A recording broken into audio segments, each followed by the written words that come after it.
Welcome to Sons of Gun, a podcast about the DC Universe. I'm Alex Gunn. I'm Justin Gunn, a gun. I'm Pete. Also a gun. We're all three guns here. We got a celebrity dad. He's a gun. We can't say who it is, but it's Sean Gunn. And we're going to be talking Whoa, I don't think legally you can't say that. Legally we can't say that. Legally we can't say that. Unrelated. So don't say that. You can't say that. Okay. Our revolver. legal counsel, Pete LePage. Yeah, that's why he doesn't say Gunn. It's Justin Gunn, Alex Gunn, and our lawyer, Pete LePage. That's right. No comment, he says. No comment. We're going to be talking about episode 5 of Creature Commandos, The Iron Pot. If you haven't checked it out on Max, please do. But we got 3 trains running this episode.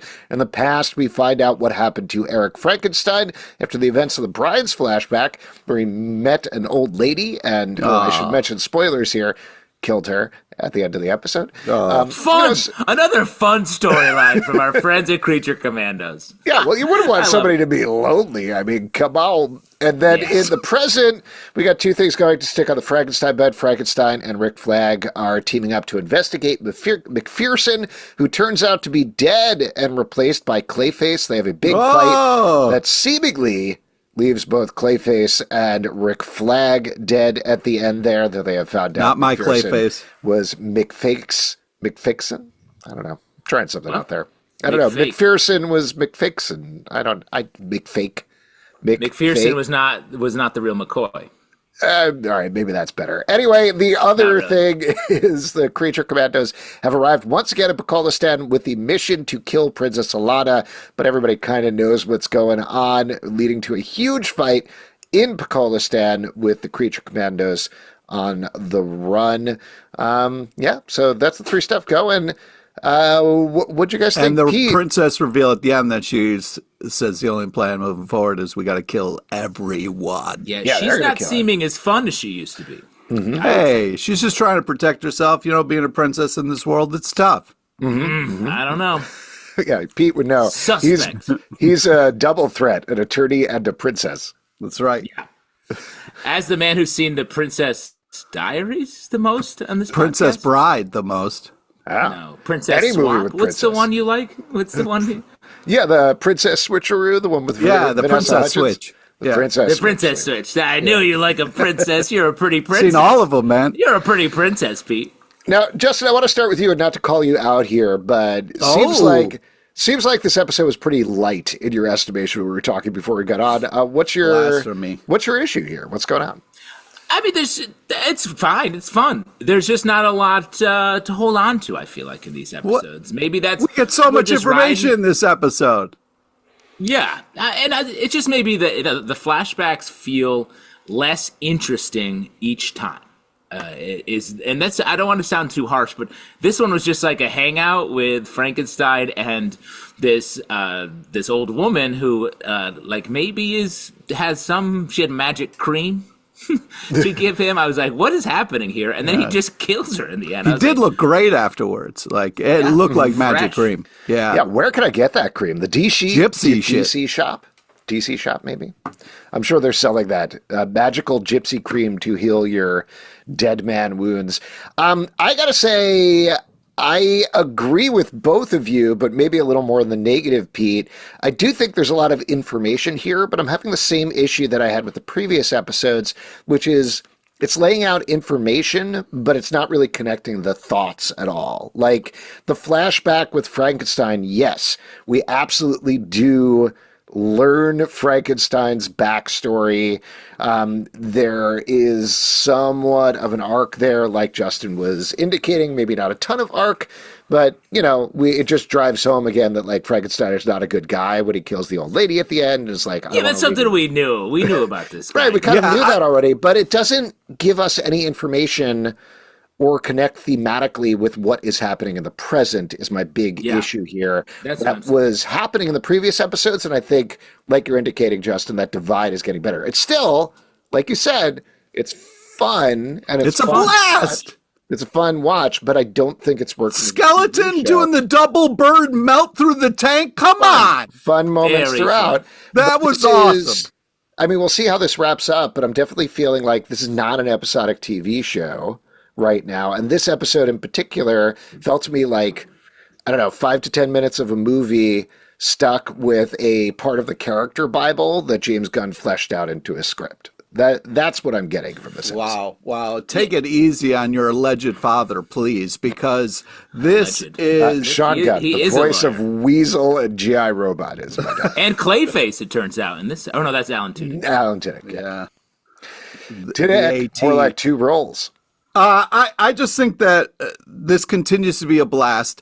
And there's this real complicated thing where it's like, there are moments where you think Frank is like pursuing something and you're kind of rooting for it, but then you're not. And it keeps revealing that Frank is a horrible person and should be nowhere near the bride, nor does he deserve the bride.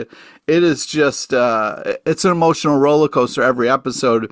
And we get the kind of reveal of where the princess stands, because there was like, last episode we're like, oh, maybe the princess is evil and in on this, and because they couldn't get a hold of her and they weren't sure what was going on, but she's just a regular old princess trying to do the best that she can here.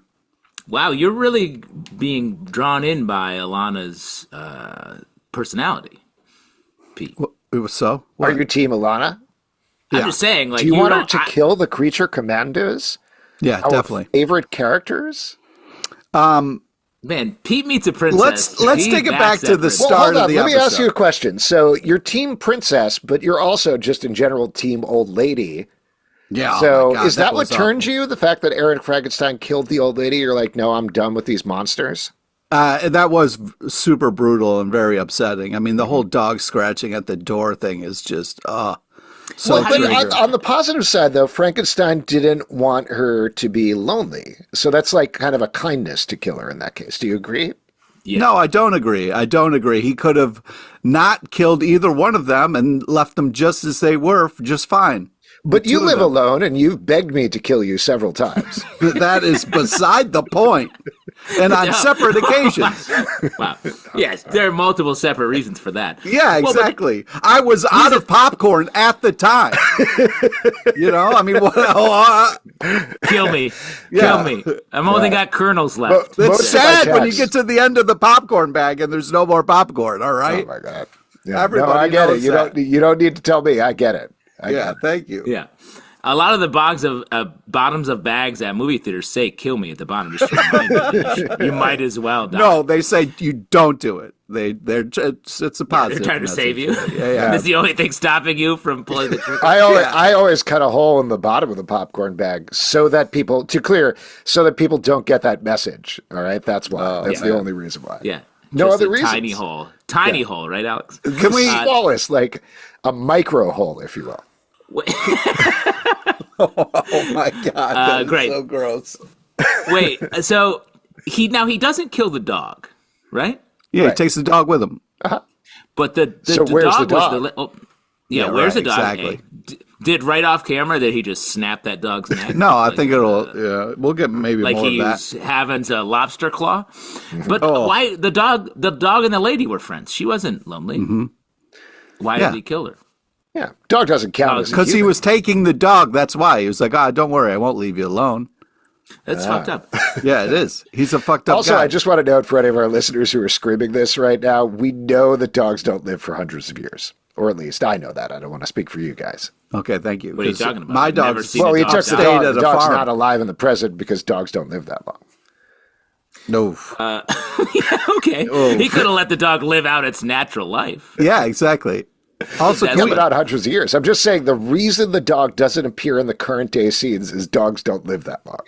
But, Alex, you sound you like you're don't testing know the if that's the theory. reason or not. I mean, logically, like- there's a point to it, but it's that doesn't mean that the dog. It sounds like you had a childhood dog that you hope is still alive. Like dogs don't live Somewhere. forever, Same. right, guys? Same. Somewhere. I don't Yeah, know. my dog's upstate. I mean, I'm asking you guys. There's a little question mark at the end. I'm turning on. Can we please take it back to the beginning? I want to talk about the fun twists and turns that we get with the who is this teacher, the teaching a class on, I think purposely pronouncing it wrong, the mascara. I thought that was a fun bit. And then getting in a student's face, pretending to fall asleep, and then saying the lesbians, like that was insane. And it was fun that they were watching from outside and then students are like, why is there a giant monster over there? And then his contact bit that actually worked was really funny. I thought that was... I did mark down the line as just being a absolutely gross but funny line where they say, we got to search your house, and Frankenstein says, okay, I'll take the underwear drawer. Very funny. Well, funny. And here's the thing, a couple things on that. We have a Clayface here that is... not my Clayface. Yeah, you'd hate this Clayface, right? Yeah. Because why? Because he kills people and... Well, because... the Harley Quinn animated series did such a fun choice with this Clayface, leaning into the actor's side and kind of having this be this fun thespian that this douchey guy who wants to talk about lesbians and play video games, like, that it's not as fun for me after I've seen this. Same actor, though. Alan Tudyk does the voice on Harley Quinn and did the voice here. Well, I'm glad. Creature Commandos. I'm glad it's the same voice. Justin, what were you going to bring up, though? Well, it is strange that how different the characterizations were here when you could have done the same. I mean, this is a pretty dark show. So this gets to maybe a bigger outside question that we've talked about a lot because this is the kickoff of the DCU, but Harley Quinn is not a DCU show. It's set in its own continuity with Kite Man, hell yeah. It's off to the side. This is an official DCU show. However... a week or two ago, they finally officially confirmed that they're doing a live-action Clayface movie that Mike Flanagan wrote. He's not directing it because he doesn't have time in his schedule. They're getting a new director, but apparently the script is done. They're happy with it. It's going to come out in 2026. That is DCU. It's not connected to the Batman, so it's connected to this. So what do you think we're supposed to take away from that? Is this... Clayface survives at the end of the episode, is going to be played by Alan Tudyk on screen. It's a different Clayface. It's a prequel. What do you think's happening there? And Pete, question from you first. Yeah, first off, and we know Mike Flanagan from... Oh, sure. Who's Mike Flanagan? Mike Flanagan is a writer-director mostly known for horror, so you would probably know him, but Haunting of Hill House, Haunting of Bly Manor. Ooh, I don't want this guy anywhere near this. No, he's perfect. He is perfect. I wish he was directing it. I also wish he was doing a direct adaptation of the Lansing Feet of and Clay. Kelly. Oh, Feet of Clay would be great. But he could do that, or he could do like the Lansing Kelly Clayface One Bad Day thing. That was you also guys just talking like scary shit. Yeah. No, Feet of Clay was the 2-part Clayface episode from Batman animated series. Oh, which is nice. Just excellent. But sad, as I recall. Yeah, that's what I hope it is. Because that, to me, has the horror I'm the only one elements. looking for humor. I'm the only one who wants this... some humor. I'm sure there'll be humor. Mike Flanagan writes funny stuff as well, but... You listed nothing that was I don't funny. think it's going to be a goofy, funny... You haven't seen any of those things. I don't think it's going to be a goofy, funny Clayface, but... I saw the animated two-part thing. Pete's mic and ask Justin the question that I was asking. What's your take on where this sits with that movie? I mean... I think this is probably completely unrelated. I don't think Mike Flanagan would be interested in writing a Clayface that we see here. I don't know what the point exactly would be. Well, it's much more real to go lean into the actor identity, the loss of identity that Clayface had in the Feet of Clay story or in other sort of iterations of him. That, to me, is where the movie will go, and it feels like it's completely disconnected from this. But that's weird, right? I think there's a certain level of that being weird in terms of a cinematic universe. Obviously, we'll see what happens, but I think maybe if you said it as a prequel taking place before that, where, yes, like you're saying, it is somebody who's slowly melting into clay and disassociating, that definitely ties into the sort of thing that Flanagan talks about all the time. So I guess we'll see. It's just... I don't know. I still get very stuck, and I know this is my comic book brain, but I get very stuck on, like, this is a weird kickoff to the DCU that's setting up a lot of things that connect to other things, but also don't worry about it, you know? Yeah. Well, and let me say, if that's the path they go, where it's like, hey, I know he did this before, but, like, it's different now. Don't worry about it. I don't mind that. I mind the fussiness more, where it's like, aha, did you see in that Clayface that he was electrocuted and that was an actual connection to the fact that in the movie there will be electricity. And I'm just like, what?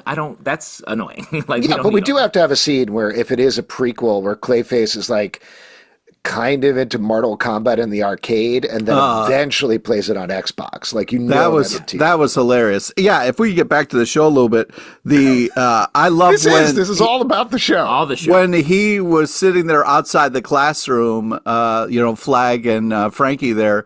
And he was like, okay, here's the plan. And he was like, you want me to kill the professor? He's like, no. He's like, do you want me to kill the children? Like, oh my God. Like, this guy is hilarious. It is funny. And let me say, is Frankenstein DC's Drax? Is that what we're getting here? Ooh, there is a little bit of the sense of Drax, yeah, for sure. Right? I picked up on that, except he's a Drax who is not. Mm-hmm. Well, it's like a Drax that kills people, I guess, more directly.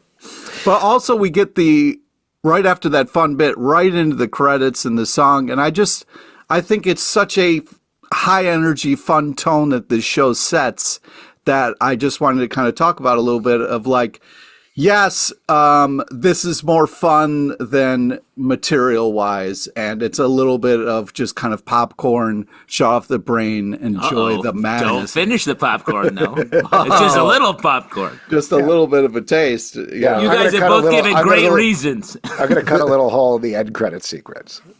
Yeah. You guys have both given great reasons to never finish popcorn.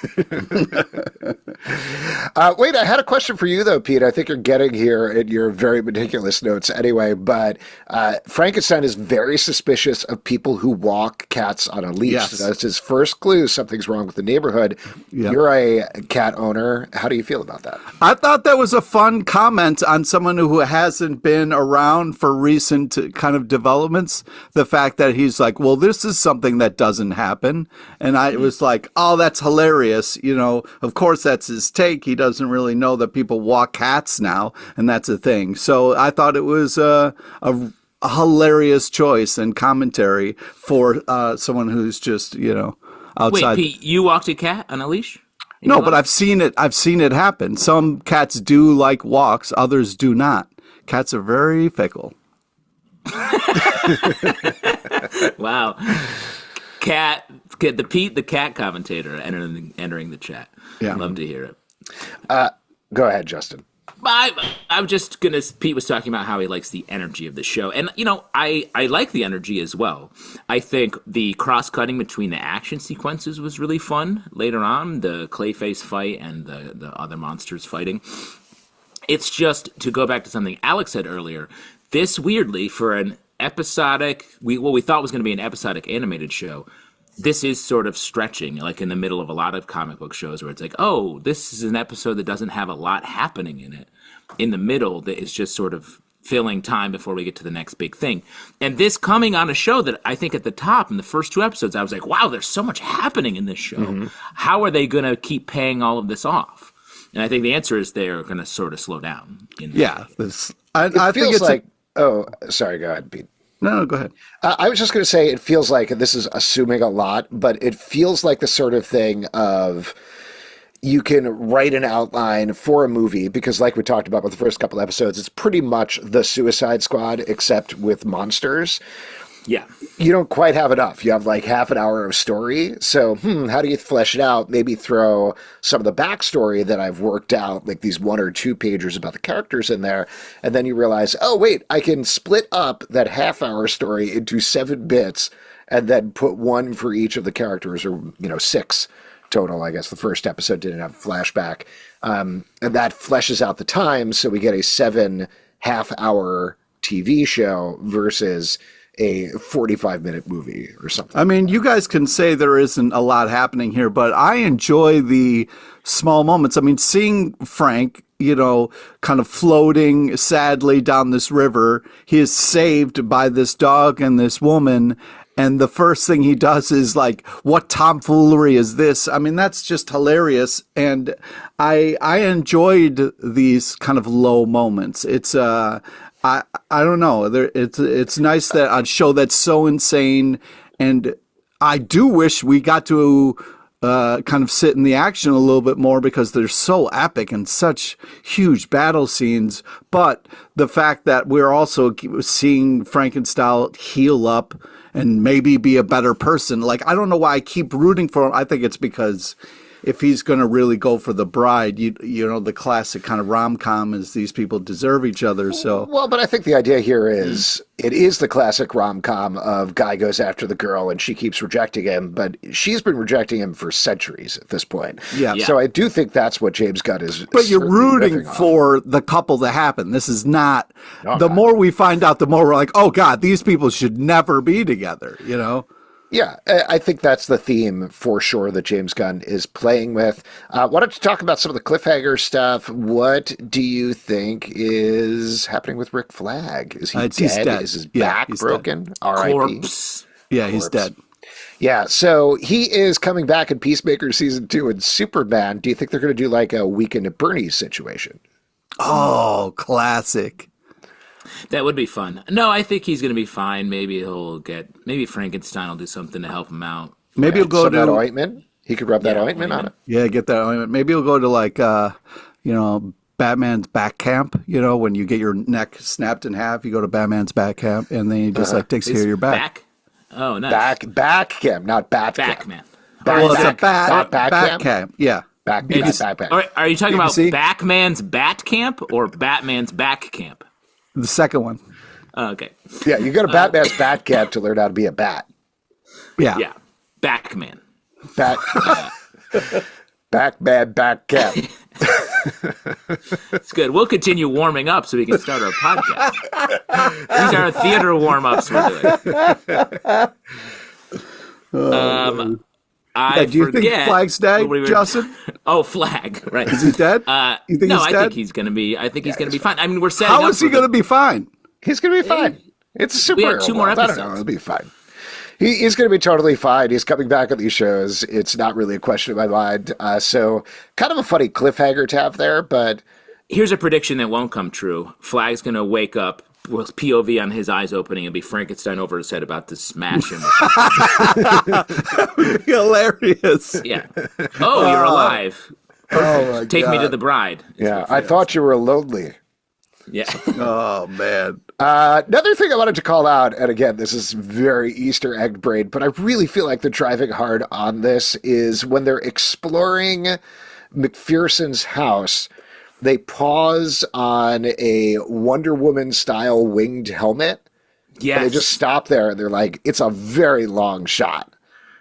What is going on with this? Because they keep hitting Themyscira. We saw Wonder Woman obviously dead in the Justice League Dead Vision montage, but I feel like they're hitting it too hard not to pay that off in some fashion.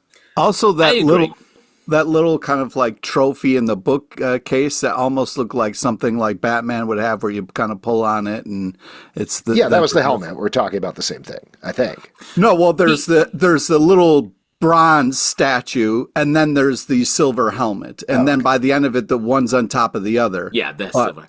Pete, when you walk around a mansion, which I know you do often, do you pull on stuff hoping to see? Oh my God! Every time I see something that like sticks out, or yeah. Billionaires, actually, and I've read this in the news a lot, billionaires call Pete books on the floor of the page because That's right. you invite him Yeah. over to the house, he's just pulling that whole library down. Yeah, we were in we were in that billionaire's mansion. You were searching for a lever in the underwear drawer, which I thought was. I don't think there's one in there, Pete. It turns out people get upset when they wake up in the middle of the night and you're just flipping their books and pressing buttons on the wall. So it's not enjoyable. But one of these days it's going to work, and then it'll all be worth it. Well, now do you? Because I think we lingered on MacPherson in the previous episode, and I was like, oh, she's probably from Themyscira. She's an expert on Themyscira. Yeah. So like the fact that she was dead in this, I was like, huh. So we're setting up some larger story. There's too much emphasis on Themyscira, the Sons of Themyscira, all that, Circe. However you want to say it. Like there's something there. It's just we've left that plot behind so hard, and these breadcrumbs aren't big enough to even be a snack at the bottom of some sort of movie style buttered breadcrumb. Don't. But I always get a bag of buttered breadcrumbs when I go to the movies. Smart. Yum yum. Do you pay extra for the panko or just like regular? No, I go with regular sort of Progresso. Hansel and Gretel style breadcrumbs. Wow. From a I went to this make your own breadcrumbs place the other day. It was so good. You just sit there and like crumble up the bread, and then they take it into the back. They roast it for you. Roast it? I don't know. Toast it. roasted. More toasted than roasted. That was the name of the restaurant. More toasted than roasted. How'd you know? That's going to be my weed store. Is going to be called that. Nice. Oh, look at our businesses. Yeah. We're launching. Come on in for weed and breadcrumbs. Oh man, I got the munchies, but I just want to eat a little. I just want a little nosh for the munchies. Right this way. I feel like there was something else from the episode I wanted to bring up, but I don't know what it is. What else do you guys want to talk about? Anything else?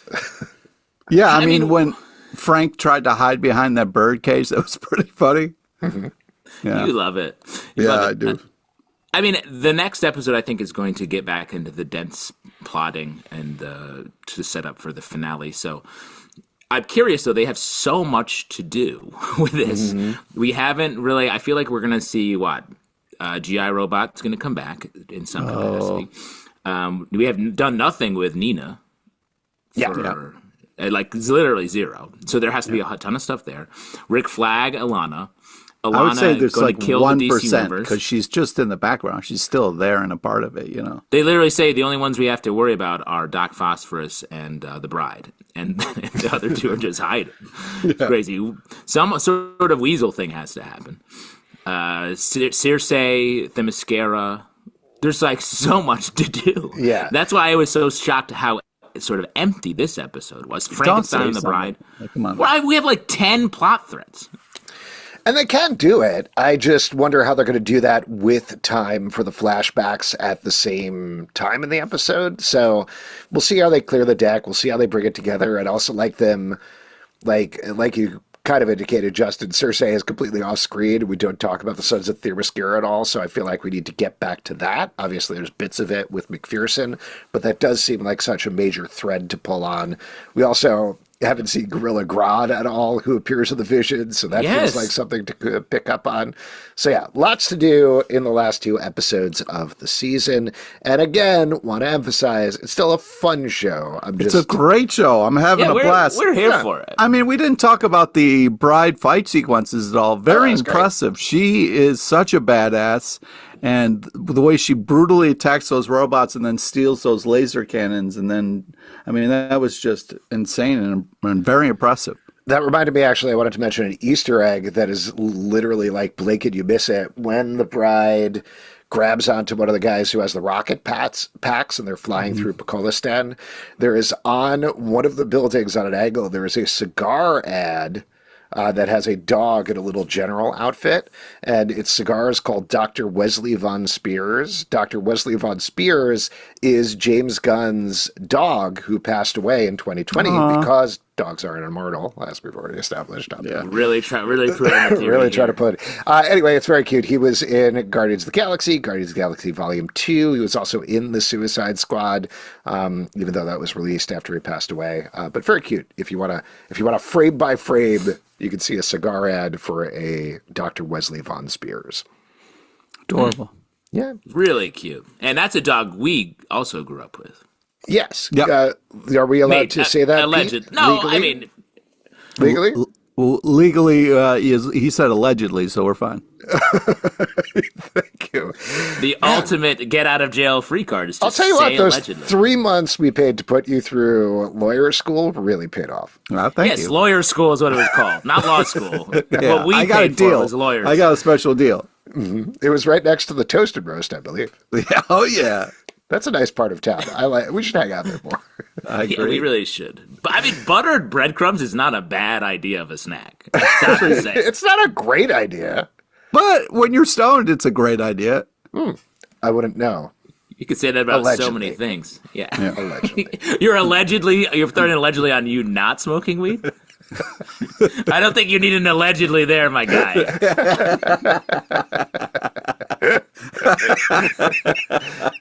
Well, anyway, that's a good note to wrap up on. If you'd like to support this podcast and all the podcasts we do, patreon.com/comic book club. Also, we do a live show every Tuesday night at 7 p.m. to Facebook and YouTube. Come hang out. We'd love to chat with you about the DCU. Apple, Spotify, Android, or the app of your choice to subscribe, listen, and follow the show. Comic Book Club on Blue Sky, Comic Book Club Live on TikTok, Instagram, and Threads, comicbookclublive.com for this podcast and many more. Until next time, Dad, come on down. We'd love to hang with you in town. Go to town. Yeah, maybe throw an Easter egg of our faces in the background of one of these animated shows. Yeah, come your on. Sons. Your three precious sons, or two sons. Two sons and a lawyer. A lawyer we hired. It's a great show. Two sons and a lawyer.